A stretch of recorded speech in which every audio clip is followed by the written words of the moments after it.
মুখ্যমন্ত্রী বলেছিলেন বীর কেসটা এই কয়েকদিনের মধ্যেই চলে আসবে এবং ওকে বীরের মর্যাদায় বীরভূমে আরেকবার স্থাপিত করা হবে।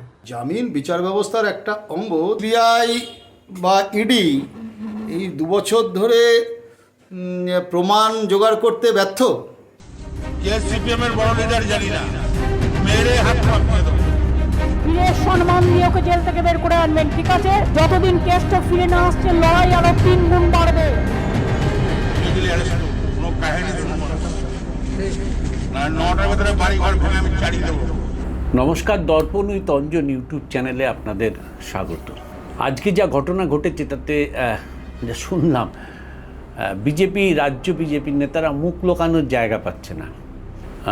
গরু চোর কয়লা চোর বলে একসময় যারা বাজার গরম করেছিল, যারা বলেছিল সারা জীবনটা তিহার জেলে কাটবে অনুব্রত মণ্ডলের, সেই অনুব্রত মণ্ডলকে আজকে জামিন দিয়ে দিল দিল্লি কোর্ট।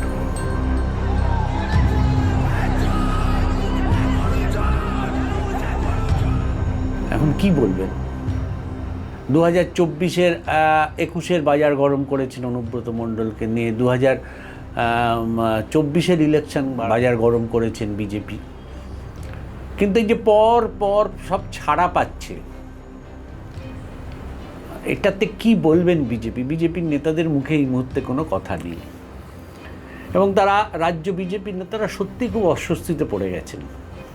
এই যে দীর্ঘদিন একটা অভিযোগ বাম এবং কংগ্রেসের, যে দিদি এবং দাদা ও কিছু হবে না, একসঙ্গে চলে, দিদি দাদাকে দেখে, দাদা দিদিকে দেখে। সিবিআই ইডি শুধু ঘোরাফেরা করবে, এদিক ওদিক ঘুরবেন, আর দাদা দিদির আশীর্বাদের হাত যাদের মাথার উপরে থাকবে তারা বহাল তবিয়তে ও বাইরে থাকবেন।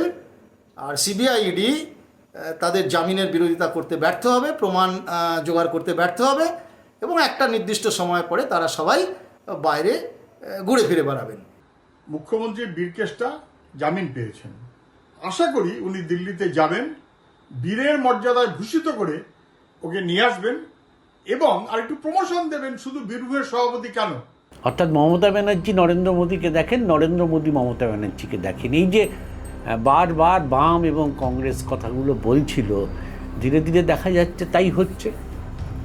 এমন অবস্থা যে আরএসএসের প্রধানকে চলে আসতে হলো কলকাতায়, যখন উত্তাল তিলোত্তমার আরজিকরের ঘটনা নিয়ে এসে তিনি পরিষ্কার বলে দিয়ে গেলেন যে রাজ্য সরকারের সিদ্ধান্ত ক্ষেত্রে তারা সর্বত সাহায্য করবেন। বিজেপি রাজ্য নেতৃত্ব বিপাকে পড়ে গেল। তারা বললে, কী রে বাবা, আমরা আন্দোলন করলাম, মুখ্যমন্ত্রীর পদত্যাগের দাবি করলাম, এই ঘটনার পরিপ্রেক্ষিতে আর স্বয়ং আরএসএসের প্রধান এসে বলে গেল যে রাজ্য সরকার যে সিদ্ধান্ত নেবেন কঠোরভাবে তাকে সমর্থন করবেন। রাজ্য সরকার তো কঠোরভাবে কোনো সিদ্ধান্ত নিতে পারেনি, নিলে তো আর তিলোত্তমার ঘটনা ঘটতো না, জাস্টিস ফর আরজিকরের দাবি উঠতো না। এটা একদিনের ঘটনা নয়, বহুদিন ধরে চলে আসা দুর্নীতির ঘটনা, কোটি কোটি টাকা লুট হওয়ার ঘটনা, পয়সা দিয়ে মেডিকেলে পাশ করানোর ডাক্তারদের ঘটনা, এই ভয়ঙ্কর চিত্র। কিন্তু পাশে দাঁড়িয়ে গেলেন আরএসএস এই মুহূর্তে দাঁড়িয়ে, যখন মমতা ব্যানার্জি এবং শাসক দল রাজ্য সরকার বিপাকে, তখন আরএসএস প্রধান দাঁড়িয়ে গেলেন। এবারও তাই দেখা যাচ্ছে, ধীরে ধীরে সবাই ছাড়া পেয়ে যাচ্ছেন। এই যে বারবার বলা হচ্ছে সারদা নারদার মাথা ধরা পড়ে না, বিভিন্ন দুর্নীতিতে রাজ্য সরকার, শিক্ষা হোক, পৌর হোক, কয়লা হোক, গরু পাচার হোক, বা আরও যেসব আছে, রেশন দুর্নীতিতে মাথা কিছুতেই ধরা পড়ে না। মাথা ধরার নাটক হয় কিন্তু মাথা ধরা পড়ে না। এবং সেই সময় দাঁড়িয়ে বাম কংগ্রেস নেতারা কিন্তু বারবার করে বলে এগুলো ফালতু, এগুলো লোক দেখানো হচ্ছে, সিবিআই ইডিআই ওদেরকে মাথাকে ধরবে না।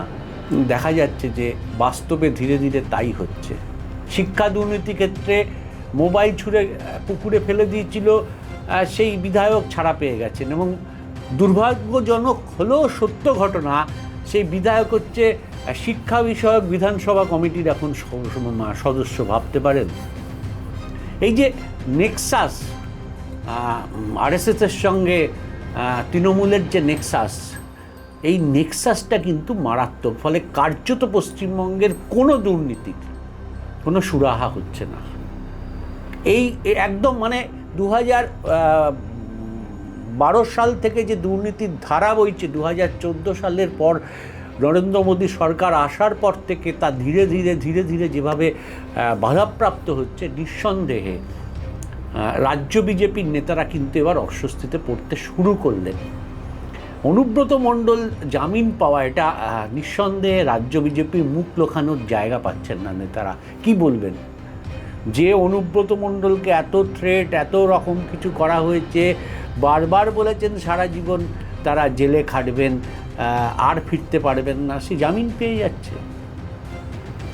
এতদিন যারা গ্রেপ্তার হয়েছেন তৃণমূলের, যারা, সব কিছু হয়েছে আদালতের নির্দেশে। কেন্দ্রীয় সরকারের কার্যত কোনো ভূমিকা ছিল না, বরঞ্চ উল্টোটা ভূমিকা ছিল যে কোথাও গতি স্লো করে দেওয়া বা কাউকে গ্রেপ্তার না করা, তাকে সুযোগ দেওয়া, একটা দীর্ঘ প্রসেস করা। জানেন, এগুলো মানুষ জানেন। আদালতে, কলকাতা হাইকোর্টে বারবার বিচারপতিরা সিবিআই এবং ইডিকে তিরস্কার করেছেন। কিন্তু অনুব্রত মণ্ডল ছাড়া পেয়ে যাওয়ার পর বিজেপি কি বলবেন? এবার তো প্রশ্ন উঠছে যে আরজিকর কাণ্ডে যারা অ্যারেস্ট হয়েছেন তারাও কি ছাড়া পেয়ে যাবেন? 1 বছর, 2 বছর, 3 বছর থাকবেন, তারপরেও কি মানুষ যখন ভুলে যাবেন তারা ছাড়া পেয়ে যাবেন?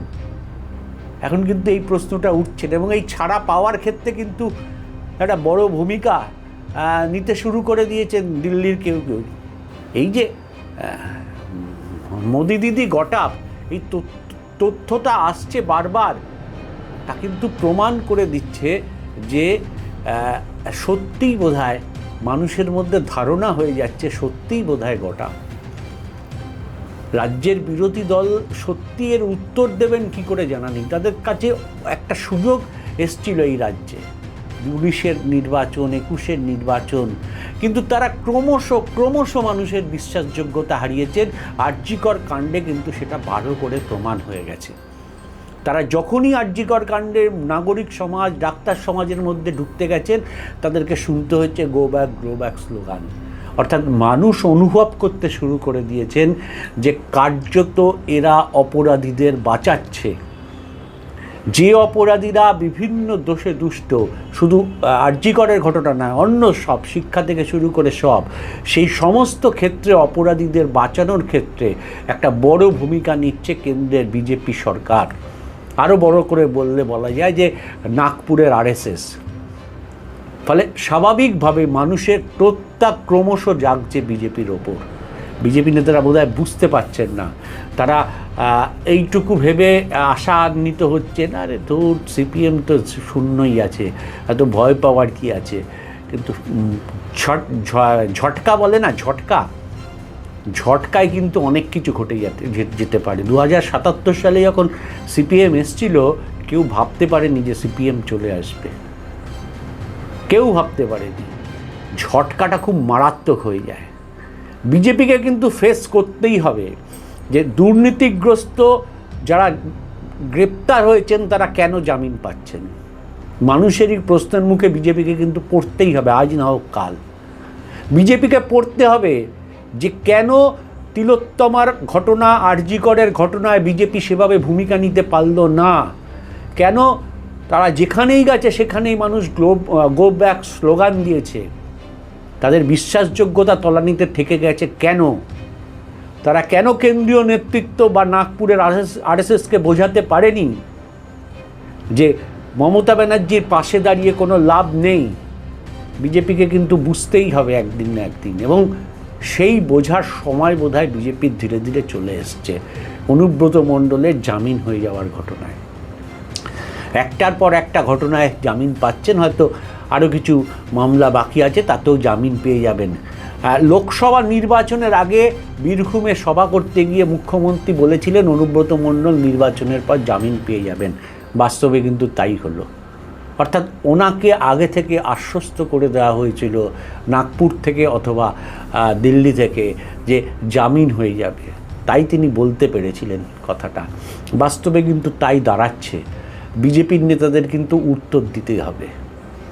বিজেপি নেতারা ভাববেন না যে বাংলার মানুষ এত সহজে আপনাদের ছেড়ে দেবে। যে সুযোগটা আপনাদের দিয়েছিল কাজে লাগাতে পারলেন না, মমতা ব্যানার্জিকে বাঁচাতে গিয়ে আপনারা কার্যত নিজেদের জমি হারাতে শুরু করলেন।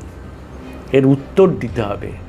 অনুব্রত মণ্ডলের মেয়ে, যার নামে কয়েক কোটি টাকা ব্যাংকে অ্যাকাউন্টে রয়েছে, যার কোনো রোজগার ছিল না, এই সমস্ত দুর্নীতিগ্রস্ত মাথারা সব ছাড়া পাচ্ছেন। স্বাভাবিকভাবেই প্রশ্ন উঠতে, আর.জি. কর কাণ্ডে যারা গ্রেপ্তার, যারা তো তৃণমূলের ঘনিষ্ঠ, তারাও ছাড়া পেয়ে যাবেন 2 বছর 3 বছর পর। তখন আপনাদের কি অবস্থা হবে ভাবুন তো। মানুষ কিন্তু ভাবতে শুরু করে দিয়েছে ধীরে ধীরে। আপনারা মাইক্রোস্কোপে খুঁজতে শুরু করেছেন যে কোথায় সিপিএম আছে, কোথায় সিপিএম নেই, কিন্তু সেটা বড় কথা নয়। বড় কথা হচ্ছে মানুষ কিন্তু আপনাদের খুঁজতে শুরু করে দিয়েছেন। আদৌ কি রাখবেন না ফেলে দেবেন? এই সমঝোতার ভিত্তিতে চলবে কতদিন? মানুষ কিন্তু ভাবতে শুরু করে দিয়েছেন। এই অনুব্রত মণ্ডলের জামিনের ঘটনা কিন্তু পশ্চিমবঙ্গের পলিটিক্সের ক্ষেত্রে টার্নিং পয়েন্ট হয়ে যেতে পারে, এটা ভাববেন আপনারা। একই আপনারা জমি হারাচ্ছেন। 18টা আসন নেমে এসছে 10টায়, 2টো আসন এক্সট্রা আপনারা পেয়েছেন শুভেন্দু অধিকারীর জন্য লোকসভা নির্বাচনে। ক্রমশ আপনারা জমি হারাচ্ছেন। সেই জায়গায় দাঁড়িয়ে কেন্দ্রীয় নেতৃত্বের এই যে রাজ্য সরকারের প্রতি সহমর্মিতা এবং আপনাদের যারা আরও উপরে আছেন, আরএসএস, নাগপুরের প্রধান আরএসএস, তাদের যে সহমর্মিতা, এই কিন্তু আপনাদের এই রাজ্যের সংগঠন প্রচুরভাবে বাধাপ্রাপ্ত হচ্ছে। ভবিষ্যতে আপনাদেরকে এগোতে গিয়ে অজস্র প্রশ্নের মুখে পড়তে হবে এ রাজ্যের মানুষের কাছে। ফলে স্বাভাবিকভাবে অনুব্রত মণ্ডলের জামিন কিন্তু আপনাদের ক্ষেত্রে একটা বিপদ ঘণ্টা বলা যেতে পারে। মানুষ ভাবতে শুরু করে দিয়েছে যে সত্যিই কি কেন্দ্রীয় সরকার স্বচ্ছতা, দুর্নীতির বিরুদ্ধে লড়াই চান, নাকি তারা আপাতত মমতা ব্যানার্জির সরকারকে টিকিয়ে রাখতে চান। বাকি যা হচ্ছে চোখের সামনে সেগুলো আসলে একটা খেলা। প্রধানমন্ত্রী বলেছেন, স্বরাষ্ট্রমন্ত্রী এসে বলেছেন বারবার এই রাজ্যে এসে, দুর্নীতিকে টলারেন্ট করা হবে না, দুর্নীতিতে সবাই গ্রেপ্তার হবে। দেখা যাচ্ছে সবাই জামিন পাচ্ছেন এবং যা গ্রেপ্তার হয়েছে সবটা হচ্ছে আদালতের নির্দেশ হয়েছে। কেন্দ্রীয় সরকারের কোনো ভূমিকা নেই। স্বাভাবিকভাবে আপনারাও নিজেরা প্রস্তুতি নিন যে মানুষকে কি বলবেন।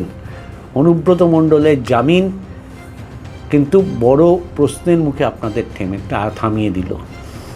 এবং এটাও বলা যেতে পারে যে ভবিষ্যতে আর.জি. করে যারা গ্রেপ্তার হচ্ছেন তারাও যে জামিন পাবেন না, এই কথা বলা যায় না। কারণ অদ্ভুতভাবে কেন্দ্রীয় সরকার পশ্চিমবঙ্গের এই আর.জি. কর, এই স্বাস্থ্য ব্যবস্থার ঘটনা নিয়ে অদ্ভুতভাবে বিজেপির কেন্দ্রীয় নেতৃত্ব চুপচাপ। কেন্দ্রীয় স্বাস্থ্যমন্ত্রীর কোনো বক্তব্য নেই, স্বাস্থ্য ব্যবস্থা এটার মধ্যে পড়ে, কোনো বক্তব্য নেই। স্বরাষ্ট্রমন্ত্রী মুখে কুলু পেটেছেন, প্রধানমন্ত্রী কার্যত নীরব। ফলে স্বাভাবিকভাবেই মানুষ কিন্তু দেখছে, ভাবছে, বুঝতে চেষ্টা করছে। যখন ছিটকে দেবে না তখন বুঝতে পারবেন না। কাজে আপনারাও প্রিপারেশন নিন যে মানুষকে কি বলবেন অনুব্রত মণ্ডলের জামিন হয়ে যাওয়া ঘটনা।